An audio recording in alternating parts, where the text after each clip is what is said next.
আমাৰ বিদ্যালয়ৰ খেলপথাৰত অনুষ্ঠিত কৰা হৈছিল জিলা ভিত্তিক কাবাডী প্ৰতিযোগিতা।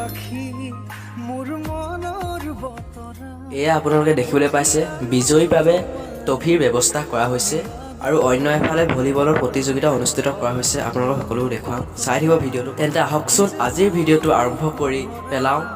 নমস্কাৰ বন্ধু বান্ধৱীসকল, মই মনোৰঞ্জন আৰু আপোনালোকে চাই আছে মনোৰঞ্জন অফিচিয়েল এণ্টাৰটেইনমেণ্ট। আমাৰ বিদ্যালয়ৰ খেলপথাৰ অনুষ্ঠিত হৈ আছে খেল মহাৰণ, আপোনালোকক দেখুৱাম। আপোনালোকে চাই দিব ভিডিঅ'টো প্ৰথমৰ পৰা শেষলৈকে।